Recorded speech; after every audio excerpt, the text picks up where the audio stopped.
رکو، ایران کے بارے میں جو ہونے والا ہے وہ آپ کو ہلا دے گا۔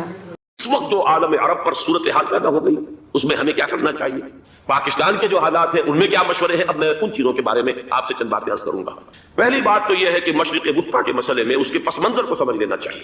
ہمارے بہت سے احباب جو ہے وہ فوری طور پر وقتی صورتوں کو، جیسے کہ حالات و واقعات ہوتے ہیں، صرف انہی کے اعتبار سے رائے قائم کرتے ہیں، چیزوں کا پس منظر جو ہے نگاہوں کے سامنے رہنا چاہیے۔ اس صدی کا ایک مختصر سا نقشہ ذہن میں رکھیے، یہ 20ویں صدی کے آغاز کے وقت تھا، جسے ہم پورا کہتے ہیں مڈل ایسٹ، بلکہ صرف مڈل ایسٹ نہیں، پورا شمالی افریقہ سلطنت عثمانیہ کا حصہ تھا، خلافت عثمانیہ، لیبیا، الجزائر، مصر، پورا حجاز، یمن، پورا عراق، شام، اور یہ شام ہی کے حصے ہیں در حقیقت، اردن اور لبنان، یہ سب یہ شام عرب، عراق عرب، یہ کیا ایران کا انجام وہی ہونے والا ہے جو 1400 سال پہلے نبی کریم صلی اللہ علیہ وسلم نے فرما دیا تھا؟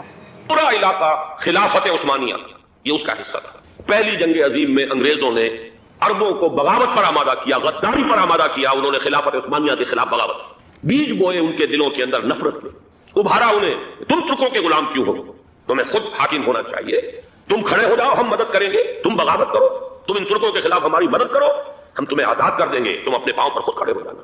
یہ بہت ہی ہمارے لیے دردناک المیہ ہے اس پہلی جنگ عظیم کا۔ کرنل لارنس جیسا شخص، برطانوی استعمار، اور اس کے نتیجے میں عربوں نے بغاوت کی، اور اس قدر دردناک بات آپ کو بتا رہا ہوں، میں پہلی مرتبہ جب سن 62 میں حج کے لیے گیا مدینہ منورہ میں، ابھی وہ ریل کے انجن کھڑے ہوئے تھے۔ یہ ترکی کے زمانے میں، سلطنت عثمانیہ کے زمانے میں بغداد سے مدینے تک ریلوے لائن تھی۔ یہ پورا ایک عالم، سلطنت عثمانیہ، صرف سلطنت نہیں، خلافت عثمانیہ، پوری ٹرینیں جو ہے ترکوں کی اڑائی گئی، ہزاروں ترکوں کو شہید کیا گیا، یہاں تک کہ صحن حرم میں شہید کیے گئے سینکڑوں ترک۔ یہ جرم تھوڑے نہیں ہے، معمولی نہیں۔ آج جس کی سزا مل رہی ہے معلوم ہونا چاہیے کہ وہ جرائم کون کون سے تھے۔ اب بھی جو لوگ گئے ہیں انہوں نے دیکھا ہوگا ترکی کا قلعہ موجود ہے اوپر پہاڑی کے اوپر، حرم کا جو سب سے بڑا دروازہ ہے باب ملک عبدالعزیز، اس کے سامنے ایک لائبریری ہوتی تھی، اب تو غالباً وہ بھی گرا دی گئی ہے، اس کے پیچھے پہاڑی پر ترکوں کا قلعہ ہے پرانا، اس پر توپیں موجود تھیں۔ جب بغاوت ہوئی ہے، جو حرم میں آئے ہوئے تھے ترک فوجی، ظاہر بات ہے نہتے، وہ تو نماز پڑھنے آئے ہوئے تھے، ان کو وہاں ذبح کیا گیا ہے، اور ترکوں نے اپنی توپیں استعمال نہیں کی کہ کہیں بیت اللہ کو کوئی نہ پہنچ جائے۔ بہرحال یہ غداری ہوئی ہے پہلی جنگ عظیم کے دوران، اور نہ صرف ترکوں کے، عربوں نے کی ہے۔ جیسا کہ میں نے کہا تھا، دو ہیں سب سے بڑے مجرم روئے ارضی کے اوپر امت مسلمہ کے طبقات۔ ہمارا پنجابی سپاہی بھی جا کر انگریزوں کی مدد کر کے ایلن بی کو قبضہ جو لے کر دیا بغداد کا، اس میں ہمارے مسلمان پنجابی سپاہی بھی شامل ہیں۔ یہ خون چکاں باب ہے ہماری تاریخ کا اس سب کا۔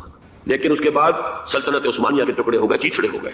ایک انگریز نے لکھا ہے، یہ جملہ زہر میں بجھا ہوا جملہ، کہ تاریخ میں یہ بات سب ہو جائے گی کہ ایک انگریز نے اس سلطنت کے ٹکڑے کر دیے کہ جو عمر فاروق نے قائم کی تھی رضی اللہ تعالیٰ عنہ۔ یہ پورا عالم، یہ تمام علاقہ کس نے پتہ کیا گیا؟ یہ بات ہاتھ بدل گئے تھے، پھر ترک آ گئے، خلافت عثمانیوں کے پاس چلی گئی، لیکن یہ سلطنت تو حضرت عمر رضی اللہ تعالیٰ عنہ کے زمانے سے چلی آ رہی تھی۔ اس کو ایک انگریز کرنل نے، اور اس نے بغاوت میں آمادہ کر کے عربوں کو اور ترکوں کے پیٹھ میں چھرا ڈھپوا کر ان کے ذریعے سے اور ٹکڑے کر دیے۔ لیکن جب جنگ ختم ہوئی، اب انہوں نے کہا کہ اب ہمیں آزادی دیجیے، تو اب انہیں معلوم ہوا کہ غداروں کو دنیا میں کیا ملتا ہے، ٹکڑے کر دیے گئے۔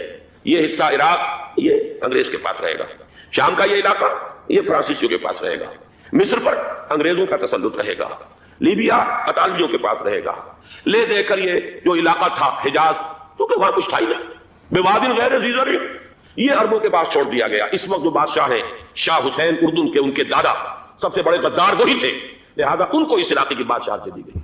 اس کے بعد نجد سے تحریک اٹھی، وہ سعودی جو خاندان ہے وہ نجد سے اٹھا۔ نجد میں اس وقت کچھ بھی نہیں تھا، وہ تو صرف ریت کے تودے تھے اور کچھ بھی نہیں، لہذا ادھر کسی استعماری قوت کو دیکھنے کی ضرورت ہی نہیں تھی۔ وہ تو بعد میں تیل برآمد ہوا، اس کی حیثیت ہو گئی، اور یہ امارات کا علاقہ جو ہے اس کی دنیا میں اب گویا کہ یوں سمجھیے کہ جو سب سے زیادہ اہم علاقے ہو سکتے ہیں روئے ارضی کے نقشے پر، ان میں سے ایک وہ ہو گیا۔ لیکن یہ اس وقت کی بات میں کر رہا ہوں، کوئی حیثیت نہیں تھی، لہذا اس کو چھوڑ دیا۔ یہ ہے تاریخی پس منظر، یہ لکیریں جو کھینچی گئی ہیں، یہ ایک ملت اسلامیہ کو جو قومیتوں میں تقسیم کیا گیا، پھر نعرے لگوائے گئے، المصر للمصریین، الشام للشامیین۔ اب شامی ایک علیحدہ قوم ہو چکے ہیں، مصری ایک علیحدہ قوم ہو چکے ہیں، عراقی ایک علیحدہ قوم ہو چکے ہیں۔ یہ ساری تقسیمیں استعمار کی پیدا کرنا ہے، اس کا کوئی تعلق اسلام کے ساتھ نہیں۔ اب ضرورت تو اس بات کی تھی کہ استعمار کے پنجے جب یہاں سے کچھ ہٹے، دوسری جنگ عظیم کے بعد ایک دور آیا، امریکہ ابھرا ہے دنیا کی عالمی سطح پر سیاست میں، اس کے ہاں کچھ آزادی کے تصورات تھے، اس نے بھی سپورٹ کیا۔ برطانیہ کمزور ہو چکا تھا، وہ اتنے بڑے علاقے کو ہولڈ نہیں کر سکتا تھا، ہندوستان بھی آزاد ہوا، پھر یہ کہ اور دوسرے علاقوں سے بھی اس کو پسپائی اختیار کرنی پڑی۔ استعمار کے پنجے جس طرح بھی ہوئے ان کے سینوں سے، عربوں کے سینوں سے جو ہے گویا کہ وہ ہٹے، لیکن امریکہ نے ایک اپنی بہت بڑی حکمت عملی جو اختیار کی، عالم عرب کے سینے میں اسرائیل کا خنجر پیوست کر دیا تاکہ یہ کبھی آزاد نہ ہو جائے، ہمارے انگوٹھے تلے رہے، ہماری پالیسی گورن کرے۔ یہ استعمار کا دوسری جنگ عظیم کے بعد جہاں برطانوی استعمار، فرانسیسی استعمار رفتہ رفتہ یہ ہٹنے شروع ہوئے، صدر ناصر نے انگریزوں کو اٹھا کر پھینکا میڈیٹرینین میں اور دوسرے جگہوں سے، الجزائر نے آزادی حاصل کی فرانس سے، اطالویوں سے جو ہے لیبیا والوں نے آزادی حاصل کی، یہ ہو گیا، لیکن ایک خنجر پیوست کر دیا گیا اسرائیل کا سینہ عرب۔ اس صورتحال میں ظاہر بات ہے کہ ایک تو بڑی آئیڈیل پوزیشن تھی کہ پورا عالم اسلام متحد ہو، لیکن وہ تو بہت دور کا خواب معلوم ہوتا ہے۔ علامہ اقبال سے بڑا کوئی نقیب نہیں ہے ملت اسلامی کی وحدت کا، ایک ہو مسلم حرم کی پاسبانی کے لیے نیل کے ساحل سے لے کر تابخا کے کاشغر، لیکن انہیں بھی اپنے لیکچرز میں کہنا پڑا کہ اس وقت جو صورتحال ہے پورے عالم اسلام کی ایک وحدت بن جانا تو تقریباً ناممکن نظر آ رہا ہے، اگر کسی طرح ایک common wealth of Muslim nations وجود میں آ جائے تو بھی بڑی کامیابی ہوگی، لیکن اس سے بھی پہلے یہ تو زیادہ آسان تھا کہ عالم عرب ایک وحدت کی شکل اختیار کر لے۔ یہ تو ایک قوم ہے، اکثر و بیشتر ایک نسل یا زیادہ دو نسلیں کہتی تھیں، شمالی افریقہ میں بربر نسل بھی ہے، باقی تو سب عرب ہے، یہ پورا عالم ایک نسل، ایک زبان، پورے اتنے رقبے کے اوپر بولے جانے والی ایک زبان، یہ تو ایک ہو جائے۔ افسوس یہ ہے کہ اس کا ایک ہو جانا، ایک شخصیت ابھری تھی جو مذہبی مزاج کی شخصیت تھی، جو دینی مزاج کی حامل شخصیت تھی، اگر اس کی قیادت میں عالم عرب ہندوستان اور خراسان یعنی موجودہ افغانستان کا تھی۔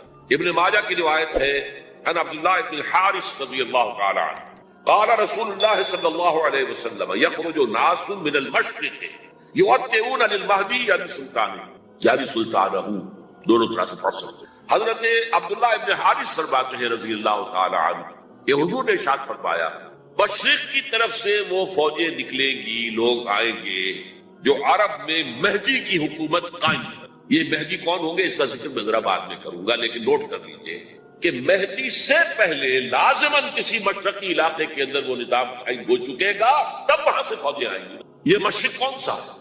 عرب کے مشرق میں آپ چلیے ایران بھی آ جائے گا، افغانستان بھی ہے، پاکستان بھی، اور اگر اسے اور توسیع دیں تو ہندوستان بھی ہے۔ یہ ہے عرب کا مشرق، اس سے فوجیں جائیں۔ اس کا کیا مطلب ہے کہ اس میں سے کسی جگہ پر نظام خلافت پہلے قائم ہو جائے گا تاکہ وہاں سے فوجیں جائیں گی جو جزیرہ نما عرب میں حضرت مہدی کی حکومت کو قائم کرے۔ اب دوسری حدیث سنیے، یہ سنن ابن ماجہ کی حدیث تھی جو میں نے آپ کو سنائی، آپ نے پڑھی۔ دوسری عن ابی ہریرہ رضی اللہ تعالی عنہ، یہ ترمذی شریف کی روایت ہے، قال قال رسول اللہ صلی اللہ علیہ وسلم یخرج من خراسان رایات سود لا يردها شیء حتی تنصب بایلیا۔ خراسان کے علاقے سے سیاہ جھنڈے لے کر فوجیں آئے گی، ان کا رخ کوئی موڑ نہیں سکے گا، ان کو پیچھے پھیر نہیں سکے گی کوئی بھی، یہاں تک کہ وہ یروشلم میں جا کر جھنڈے نصب کر دیں۔ ایلیا حضور کے زمانے میں یروشلم، یہ یروشلم تھا جب حضرت سلیمان کی حکومت تھی، اور یہاں پر معبد سلیمانی، ہیکل سلیمانی قائم ہے۔ پھر یہ یروشلم بھی رہا ہے تاریخ میں، یہاں تک کہ سن 70 عیسوی میں جب ٹائٹس رومی جنرل نے اس کو گرایا، ختم کیا، سیکنڈ ٹیمپل گرا دیا، اور یہاں سے یہودیوں کو کہا نکل جاؤ یہاں سے، کوئی یہودی باقی نہیں رہا، بالکل تہو بالا برباد کر دیا۔ اس کے کوئی 150 سال بعد ہیڈریان، رومن ایمپرر ہیڈریان، اس نے پھر دوبارہ آباد کیا اسے۔ 150 سال تک یہ بالکل بنجر اور بالکل غیر آباد ہوا۔ اب ہیڈریان نے جب آباد کیا تو اس کا نام ایلیا رکھا، اب یروشلم نام نہیں، تو حضور کے زمانے میں پھر اس کا نام ایلیا۔ اور اب اس سے کیا معلوم ہو رہا ہے کہ یہ یروشلم مسلمانوں کے قبضے سے اس وقت نکلا ہوا ہوگا، ایک دفعہ پہلے نکلا تھا 999 عیسوی میں مسلمانوں کے ہاتھ سے نکلا، کروسیڈرز عیسائیوں نے آ کر اس کو قبضے میں کیا، لاکھوں مسلمانوں کو مارا کر اس کو 1187 عیسوی میں واپس لیا ہے۔ کس نے لیا ہے؟ صلاح الدین ایوبی کرد۔ عرب کھوکھلے ہو چکے تھے، عربوں نے کھویا، واپس نہیں لے سکے، بہت حکومت کر چکے تھے 400-500 برس کی حکومت، اور ان کے عیش اور ان کے آرام، اب ان میں جان نہیں تھی کہ وہ واپس لے سکے۔ واپس لینے والا گرم کرد صلاح الدین ایوبی۔ گویا کہ اب آپ سمجھئے کہ 88 برس تک عیسائیوں کا قبضہ رہا یروشلم۔ اب 1967 میں یہودیوں نے قبضہ کیا ہے، اور اب 38 برس تو ہو گئے، 88 نہیں 38 برس تو ہو گئے، لیکن وہ دور آئے گا کہ اب پھر لیں گے، لینے والے عرب بھی نہیں ہوں گے۔ خراسان کے علاقے سے، یہ خراسان کیا تھا؟ ایلیا تو میں نے آپ کو بتایا یروشلم کا نام ہے۔ خراسان اس زمانے میں ایک بہت بڑے ملک کو کہتے ہیں، کچھ حصہ پاکستان کا بھی اس میں شامل ہے، کچھ حصہ ایران کا بھی ہے، ایران کے اس حصے کو اب بھی خراسان ہے۔ خراسان ایک صوبہ ہے ایران کا چھوٹا سا. پاکستان میں خاص طور پر یہ جو علاقہ مالاکنڈ ایجنسی کہلاتی ہے، اس سے اوپر جتنا علاقہ ہے، اور یہ جو واخان کی ایک پٹی آتی ہے اوپر، واخان افغانستان کی ایک پٹی سی دم سی چلی آتی ہے جو جا کر چائنا کی سرحد سے مل جاتی ہے، یہاں سے لے کے یہاں تک یہ جو مالاکنڈ کا وہ درہ ہے اور پہاڑ ہے، یہ بھی خراسان کا ہے. باقی تقریباً 2/3 آف افغانستان ساؤدرن حصہ نہیں ہے خراسان کا حصہ، یہ سیستان کہلاتا تھا، یہ خراسان نہیں ہے. لیکن یہ کہ اوپر کا 2/3 آف افغانستان اور اس کے ساتھ یہ جو عرب جو اب یہ ترک ممالک آزاد ہوئے ہیں سوویت یونین کی ڈسولوشن کے ساتھ، یہ سارا علاقہ کہلاتا ہے خراسان بزرگ، دی گریٹ خراسان.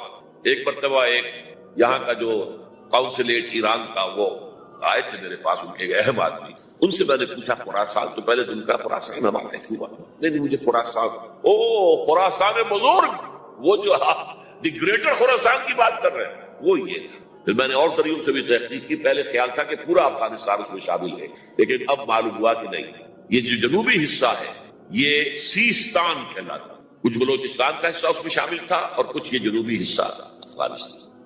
یہاں سے فوجیں جائیں گی اور یہ فوجیں جا کر خراسان سے چل کر ایلیا پہنچیں گی، یروشلم پہنچیں گی اور اپنے جھنڈے کاٹیں.